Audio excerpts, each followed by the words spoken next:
Hey y'all, how y'all doing? What is up? What is up? So this latest episode of Love and Marriage Huntsville was everything for me.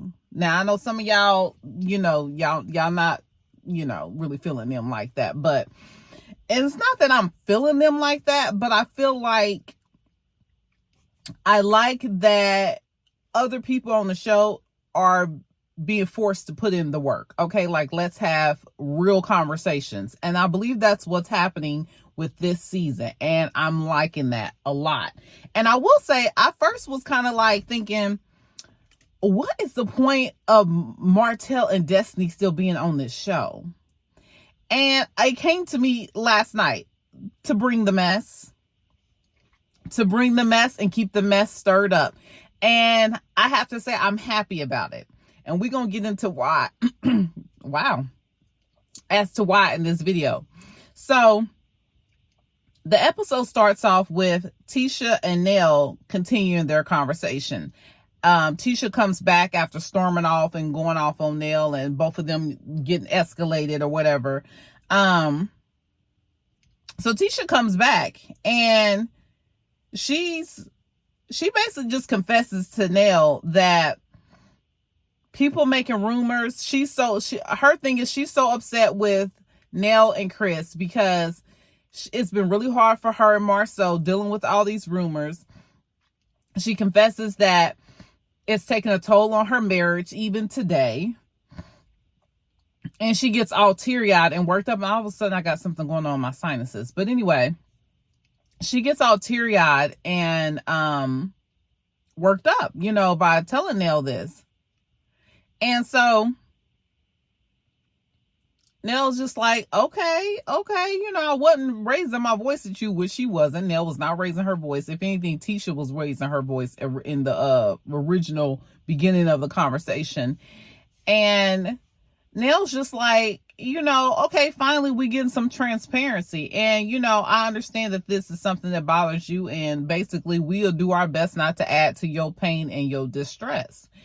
And this is the part that I think this is my main frustration with Tisha, is that she wants to walk around and sling her hair back and forth and act like ain't nobody messing with my marriage. Ain't nobody, everybody just coming out the blue, and there's been no proof or nothing of anything. And it's like, I understand that, Tisha, and I can follow you wholeheartedly on that. Like, if there isn't no quote proof or evidence, solid proof or evidence out there, you want people to just be quiet. But here's the issue. Tisha, you wouldn't be getting so upset and teary-eyed and just so worked up even to this day, especially since y'all been on this show for how many years now. If you didn't know there wasn't some truth in it. And it's not good to walk around with speculation about what your husband's doing constantly, because that's toxic. That's not healthy. But the thing about it is you got to address this stuff. You got to address it. And it's like, are you sending a message to your daughters, which Marceau and Macy sitting together in their little confession? That was so cute. Macy is growing up to be a very beautiful young lady. But anyway, you got to address this stuff. And so if you find out there's a possibility he's cheating and you really want to address it, you really address it and be like, I need some real answers. And it is a lot to try to go out there and dig in. And if you feel like you got to dig for information, then it's kind of like, oh, maybe you should leave it alone. But at the same time, if you feel like women's intuition, if you feel in your heart that something ain't adding up, don't play the fool just to keep the peace. Don't play the fool just to keep the peace. No, something ain't right. Something ain't adding up. I need answers. And I'm not going to be happy and satisfied until the answers are making sense to me. And I don't think there's nothing wrong with Tisha doing that. But Tisha, for some reason, has decided that she's going to just go into the sunken place when it comes to any allegations about her husband. And you can tell that she feels like there's some validity to some of the accusations, and we're gonna really get into that in this video. So there's my opinion on that. So the next scene, they show Tisha in the kitchen with Marceau. And I will say I actually do like how Tisha decorated the kitchen and living room there. For some reason I'm feeling that. I like it.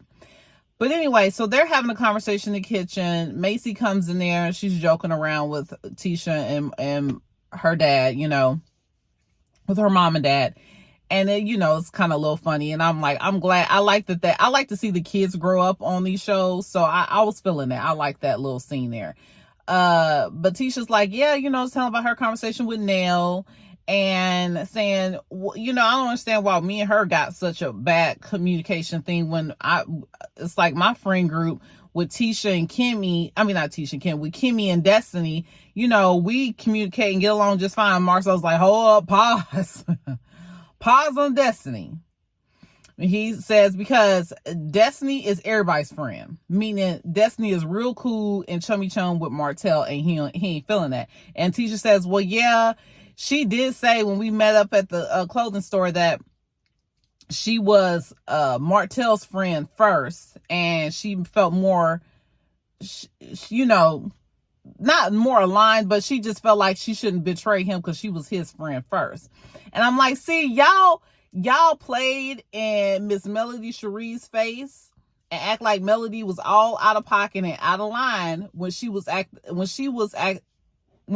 her argument, Melody's argument was, I can't feel like I'm in a genuine friendship with somebody when they have aligned themselves with somebody who's trying to destroy my life. Like, people acting like they couldn't understand why Melody was not fooling with Destiny. And now it comes out, most people have the same suspicions about Destiny. Like, you keep being I'm so aligned with Martell, and you supposedly have these other friendships with other people in the group, all the while Martell is trying his best to sabotage these people's relationships. And really ain't all his fault, because they sabotage their own relationships, especially it appears that the men are, allegedly, and in my opinion. And so I don't understand why, now that Melodies are off the show, now y'all can see the light. It's becoming a recurring theme I'm noticing in this show, in this season. So yeah, Marceau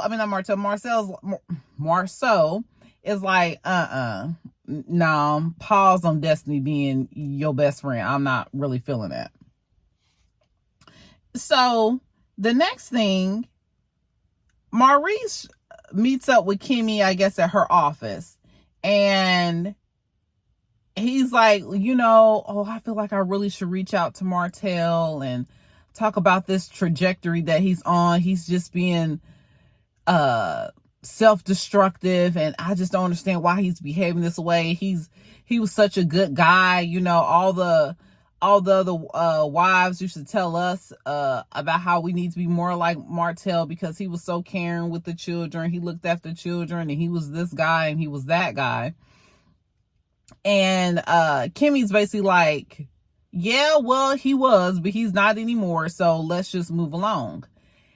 And I'm like, later, when the later scene comes up, I'm like, okay, I see why now Kimmie really was kind of like, nah, don't even bother with talking to Martell. And I think because Kimmie be playing dumb on this show, but Kimmie is very smart.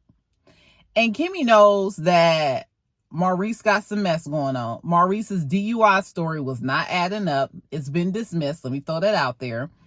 But his DUI story was not adding up. We're going to get into that a little bit later. His DUI story was not adding up. She knows it was fugazi. And she's really hoping that Maurice does not allow Martell to bring forth more truth. And even though Kimmie and Tisha may not be outwardly saying, well, we believe this is the truth and we're going to align with this, and we just going to say, yeah, we know our husbands are cheating. They know stuff ain't adding up. They know the buttermilk ain't clean, and they just really want everybody to just, brush over it. Just don't really talk about it. Let's talk about everybody else's problems on the show. That's the thing there. So Kimmie really don't want Maurice meeting up with Martell.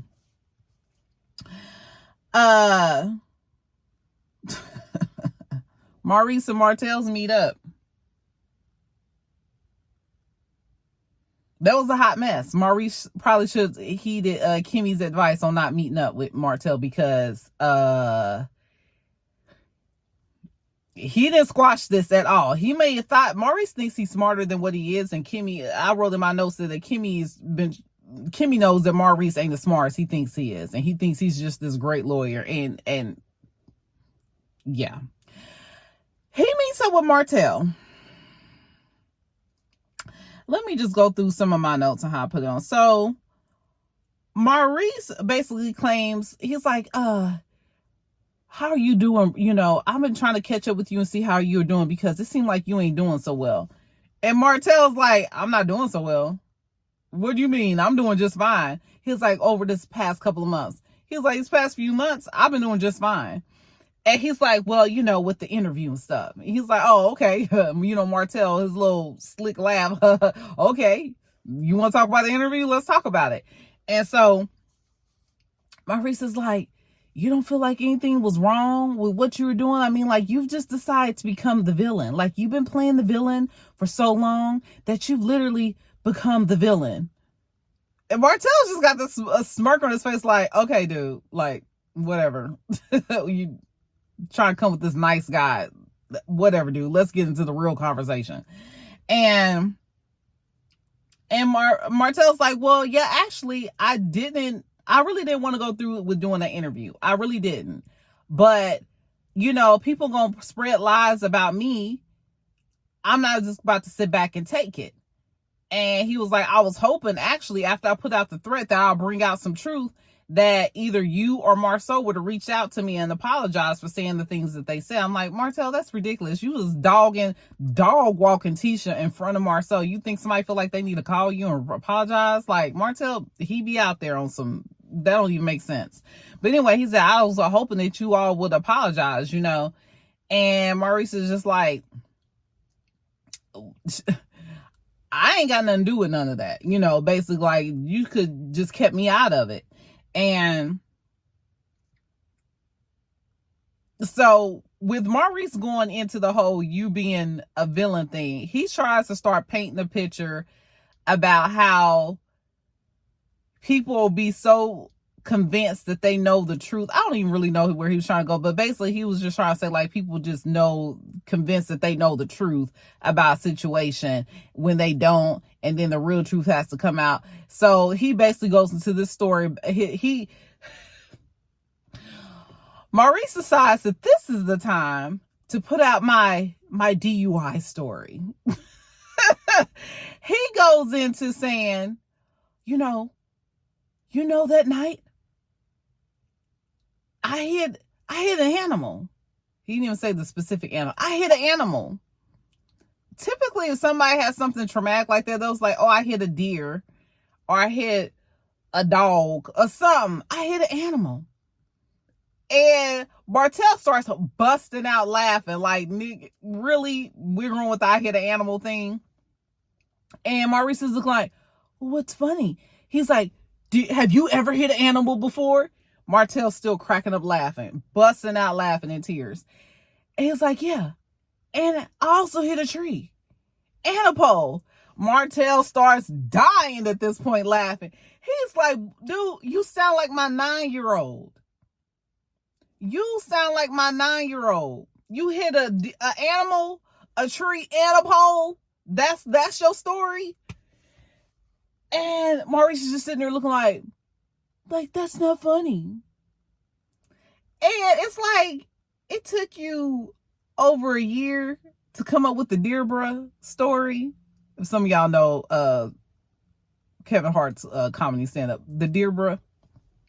It took you to come up with the Dearbra story to try to save yourself. He's like, see, what happened was, you know, my DUI was dismissed, right? And he was like, because it was a lack of evidence. The evidence proved aligned with my story.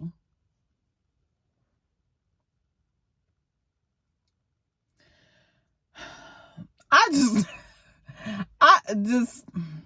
need Maurice to just not be a lawyer anymore. Just please find something else to do, because you are not as smart as you think you are. You from what I see, look, I ain't no lawyer, but you don't look like you're good at being a lawyer. Like, just stop, Maurice, please. So Maurice really made the situation worse, because the conversation goes on. Let's see, because I don't want to get off track here.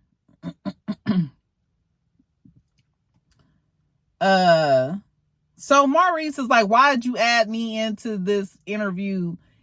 And Martell's like, I basically didn't want to add you into this interview, but the look you gave me at the reunion, I didn't like that. You know, basically saying like Maurice gave him the look like, you need to keep your story straight. Maurice is like, yeah, because you got court cases and you on national TV saying stuff that can get you incriminated. That's why I gave you that look.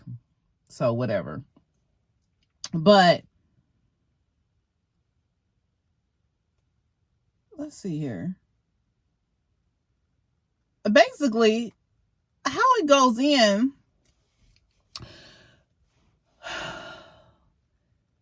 Martell basically is asking him, what part of the story that I told is not true? And Maurice, he don't say none of it. He says, most of it's not true. He said, so Martell's like, so we didn't all go to Vegas? And he's like, yeah, we went to Vegas. He was like, and Marceau didn't fly that girl in? And Maurice's response is, I don't know what Marceau did. What the hell? How you not know what Marceau did when Marceau one is your brother and you on vacation with him in Vegas? You don't know that you don't know whether or not a random chick was flown in? You don't know. You are on vacation with Martell and your brother, and you don't know whether or not your brother randomly flew in a whole nother person on the trip. You don't know nothing about that. So that's why I said Maurice was not making, oh my gosh, these M's. Maurice was not making the situation better. He should have kept his at home like Kimmie told him to. So Maurice tries to further interrogate the witness. So he asks him, he says to Martell, okay, so you need to get your story straight, because you said that you weren't there, you were gambling when the situation happened. You weren't there, you were gambling. And Martell just gave him a dumb look like, I was there and I was gambling. Both of them occurred.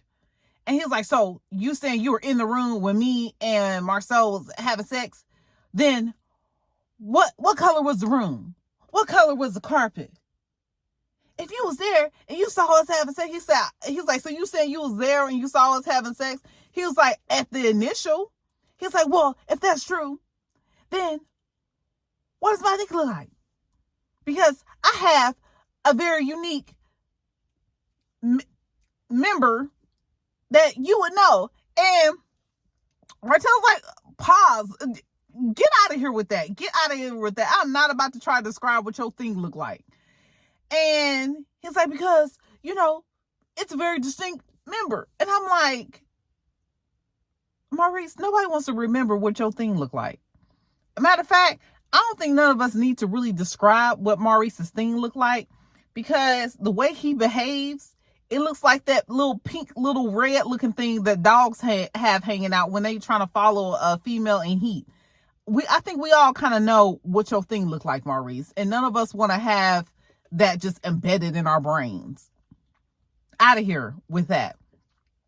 So Martell's like that's he's like, you know what? So if I'm lying, then sue me. Maurice gets this look on his face when he says that, like, I already know I ain't better do that. Because when somebody's suing somebody, there is what that discovery period where evidence is presented and things are dug up. And if things get dug up and evidence is presented during this discovery period, a lot of people gonna be out here looking real dumb. And those people are gonna be Marceau, Tisha, Kimmie, and Maurice. Allegedly, and in my opinion, the four of them are going to end up with egg on their face. And this is why Kimmie tried to encourage Maurice to not go and meet up with Martell. And that's the reason why Marceau has been smart enough to just be like, I don't want to deal with him. I don't want to talk to him. I don't want to be around him. Because once y'all get into an argument about this interview, some further things are going to get brought up and revealed that's going to have Tisha deep in her feelings with tears welled up in her eyes, and Kimmie out here looking like a fool. So that's why Kimmie asked Maurice to not bring it up, don't go meet with him, and while Marceau has stayed far away from Martell, because one thing is true about this situation, Martell is being honest about this situation.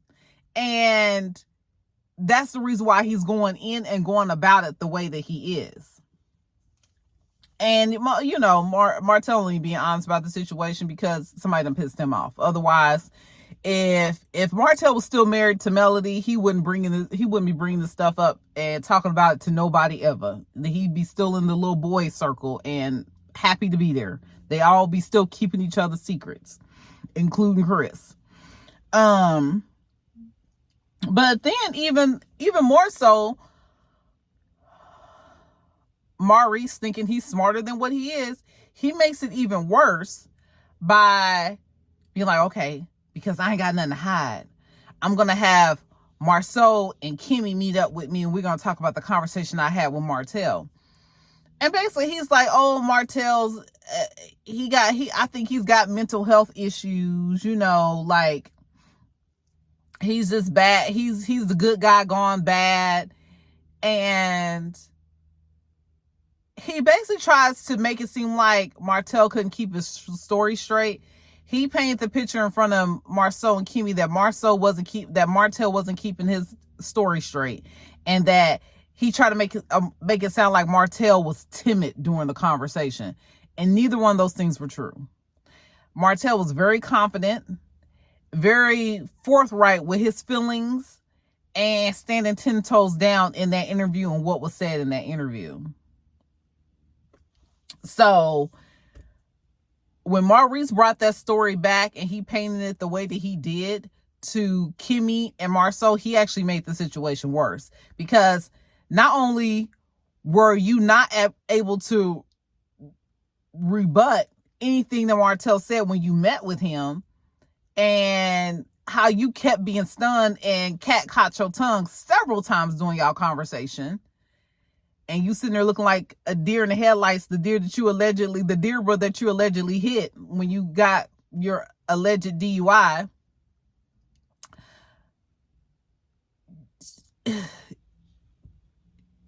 He thinks that he came and cleared up the situation, but Maurice, let me tell you, you definitely made the situation way worse. And I cannot wait till later on today when I see all the other content creators talking about this, and I'm pretty sure they're going to see pretty much the same thing I saw, is that you was a whole lie, and there's a good possibility that girl coming with y'all to Vegas and you and your brother messing with that woman, it's a good possibility that that's true, in my opinion. So, yeah, that was pretty much the episode. I thought it was something that was coming up next week.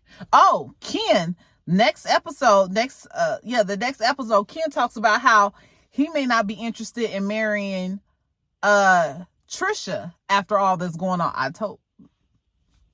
What I tell y'all? Are they together? That's all I gotta say about that. But anyway, y'all, that's all for me today. And then this review of Love and Marriage Huntsville. And I hope you all have a wonderful day. And I will chat with you guys later. Bye-bye for now. Accelerate permitting of AI projects, expand U.S. tech exports, and eliminate what the president called woke in AI. Now, the president's plan aims to block the government from contracting with tech companies unless they ensure that their systems are objective and free from what they call top-down ideological bias. Now, I asked White House officials on a call yesterday, who's going to decide what ideological bias is? They responded that what they're mostly concerned about is eliminating diversity, equity, and inclusion values from AI. I've decided to create this brand as a response to the recent push to weaponize the term woke as the enemy to peace. The term woke has aggressively been associated with ignorance, low class, and or foolishness. For those who seek truth, here's the real meaning of woke and where it stems from originally. The initial meaning of woke meant being aware of racial prejudice and discrimination, often in the context of staying vigilant against injustice. The term woke originated with the 1920s Jamaican philosopher Marcus Garvey. Garvey emphasized unity between African Americans and the African diaspora. Woke was an insider term used to signal Black people to stay vigilant concerning racial discrimination and social injustice. The term woke has recently been expanded to include staying on the front lines of bringing awareness to all social injustice. As those in position of power and influence continue to exercise their right to oppress truth, circumvent justice, and promote division, we will do the opposite. In wearing this apparel, those of us who believe in a fair and just society, we will exercise our right to speak peace, truth, and progression aggressively. We will not be silenced. Link is in my bio or in the description box below. Did you know that? I didn't know that. Now you know. Ugh.